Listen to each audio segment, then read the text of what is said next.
सभी सम्मानित साथियों को जय भीम, नमो बुद्धाय। साथियों, आज की सबसे बड़ी खबर हम आपको बताएंगे। पिछले कई दिनों से बीएसपी के लीडर्स लोग चंद्रशेखर आजाद रावण पर जो लांछन लगा रहे थे, आज चंद्रशेखर आजाद रावण ने बदला ले लिया और चंद्रशेखर आजाद रावण आरएस परवीन पर एक तगड़ा इल्जाम लगा रहे हैं। जो मैं इल्जाम बताऊंगा आप सुनकर हिल जाएंगे। बहुजन समाज में एक दरार पैदा हो रही है दोनों पार्टियों को लेकर के। साथियों, अगर मैं गलत कह रहा हूं तो आप लोग बताना। साथियों, आज की कई बड़ी खबरों को स्टार्ट करने से पहले मैं चाहूँगा कि इन दोनों पार्टियों को अगर इकट्ठा हो जाए तो ज़्यादा बेहतर है। तो और बड़ी खबर हम बताएंगे कि रविदास जी ने क्या लिखा था जिससे इन ब्राह्मणों को ज़्यादा दिक्कत होने लगी। और साथ में एक खबर हम बताएंगे कि जिस SC ST OBC का विरोध करते हैं एक साधु महात्मा, उसी के पैरों पर जाकर नरेंद्र मोदी आखिर क्यों गिर जाते हैं। मामला क्या है, इन सभी खबरों पर हम नज़र डालेंगे और आपको स्टेप बाय स्टेप सारा चीज़ समझाएंगे। नमस्कार, मैं हूं पराग और आप देख रहे हैं देसी PSP व्लॉग। साथियों, आज की सबसे बड़ी खबर पर नजर डालते हैं। चंद्रशेखर आजाद रावण ने आरएस परवीन पर लगाया इल्जाम। वो कह रहे हैं कि मुझ पर जो इल्जाम लगा रहे हैं वो सबसे ज़्यादा बड़े मनवादी हैं। उन्होंने नाम भी नहीं लिया, लेकिन जो ट्वीट किया उसमें नाम उन्होंने लिया है।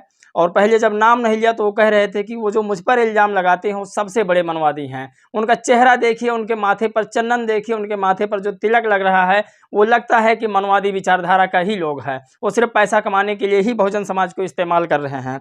साथियों, जिस तरह से बहुजन समाज पार्टी ने चंद्रशेखर रावण के ऊपर इल्ज़ाम लगाया था इस फोटो को लेकर के, इस फोटो में जिस तरह से कांग्रेस पार्टी के लीडर से चंद्रशेखर आजाद रावण मिलते हैं, उसी तरह से आरएस परवीन ने जो बीएसपी के तेलंगाना के अभी नए CM पद उम्मीदवार घोषित हुए हैं, वो इल्ज़ाम लगा रहे हैं कि वो मनुवादियों से जाकर मिलते हैं। जिन मनुवादियों से हम लड़ रहे हैं उन मनुवादियों से मिलते हैं। इसी बीच में चंद्रशेखर के एक फैन जो लिखते हैं, नाम है उनका कृष्णा संजीत जाटो, वो लिखते हैं कि पढ़े लिखे आरएस परवीन जब बेतुकी की बात करेंगे तो जाहिर है उनके चरित्र पर सवाल उठेगा। जो खुद पाखंडवाद में लिप्त रहता है, जो पैसे कमाने के लिए सिर्फ राजनीति में कूदा है, वो इंसान संघर्ष करने वाले भाई चंद्रशेखर रावण के बारे में आखिर क्या जाने। उन्होंने लिखा कि ये लड़ाई सिर्फ चंद्रशेखर आजाद रावण की नहीं है, ये लड़ाई पूरे बहुजन समाज की है। और जिस तरह से वो लांछन लगा रहे हैं चंद्रशेखर रावण के ऊपर, कहीं ना कहीं इनके अंदर जो मनवादी भेष या मनवादी भेदभाव है वो ही बाहर निकल कर के आ रहा है। ये तस्वीर जो बार बार आरएस परवीन जी दिखा रहे हैं, कहीं ना कहीं लगता है कि चंद्रशेखर रावण को बदनाम करने की कोशिश कर रहे हैं।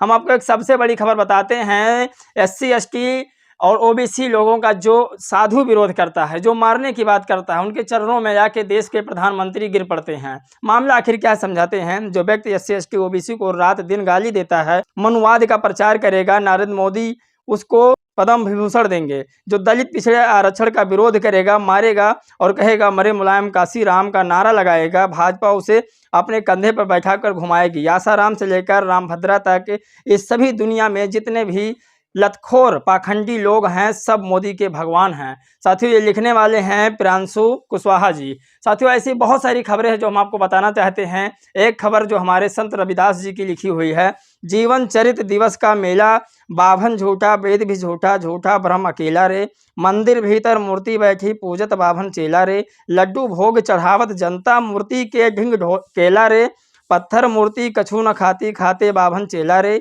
जनता लुटती बाभन सारे प्रभु जी देता न धेला रे। साथियों, ऐसे बहुत से हमारे महान कवि हुए हैं हमारे देश में, और हमारे ऐसे महान नेताओं पर जिस तरह से लोग आज मारने की बात कर रहे हैं, कहीं ना कहीं संविधान का जड़ उनके अंदर से ख़त्म हो चुका है। और मैं लास्ट में एक ही बात कहूँगा कि चाहे वो आज़ाद समाज पार्टी हो और वो फिर चाहे बहुजन समाज पार्टी हो, इन दोनों में आपस में दरार नहीं डालनी चाहिए, ना फाइट करनी चाहिए। क्योंकि जो लोग बहुजन समाज को वोट देते हैं वही लोग जा कर के आज़ाद समाज पार्टी को वोट देने वाले हैं। तो आप लोग कैसा समझते हैं मुझे कमेंट बॉक्स में ज़रूर बताना।